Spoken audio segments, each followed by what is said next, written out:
Tingnan dito. Laki po talaga ng bahay, tita. I wonder kung saan ang kwarto ni Papa ng mga binata pa sila. Diyan yun, malapit na. Bakit gusto mo bang doon? Nakikita mo ba ako? Sumagot ka, nakikita mo ba ako? Ano ba? Sabi ko na nga ba, nakikita mo ako. Anong ginagawa mo dito sa bahay ng tita ko? Alam mo, kung hindi ka matahimik, humanap ka ng makakatulong sa'yo. At hindi ako yun. Good morning, tita. Mag-iisang linggo ka na dito, ha? Kumusta naman ang stay mo?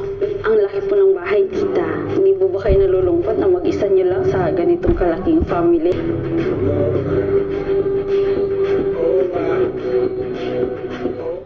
Ano na ulit pangalan ng jowa mo, bes? Bakit? Ang green flag niya kasi. Tingnan mo, ini-spoil ka niya sa mga bagay na gusto mo. Tsaka, tinuturing ka rin niyang dad. Sinabi mo. Oo. Para sa kanya daw. Grabe, full load kami. Ay, basta naman yung pasa. Tapatin mo ako. Anong ibig sabihin nito? Hello? Hello? Chapi ka? Chapi ka ka? Chapi? Hello?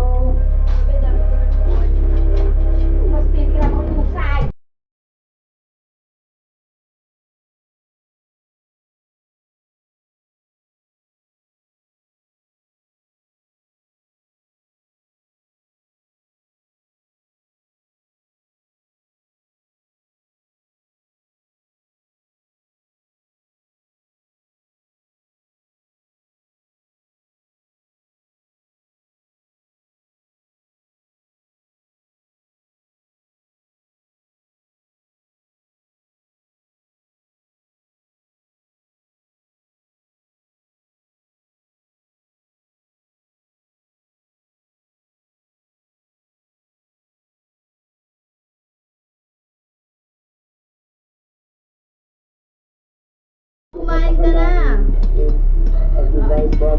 Ma. Siyempre may cause of conflict. Kasi paano mo tawagin Ma. tagal na pamilya kung ang mahalaga ay wala. Si Apo Talupe may ex yung phone niya.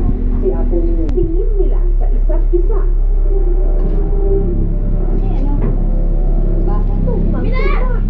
No? Yung pagkakahukay ng mga ex. Sa'yo yung pinaka-ibe, tinatok pa yung baso sa Kwento, nung pagkakaukit ng mga buhok niya, pareho sa tingnan ko yung dito. Ayun. So, ang kailangan yung pinagitan ako. Kaya po ang bansa mo. Very, very hard craft.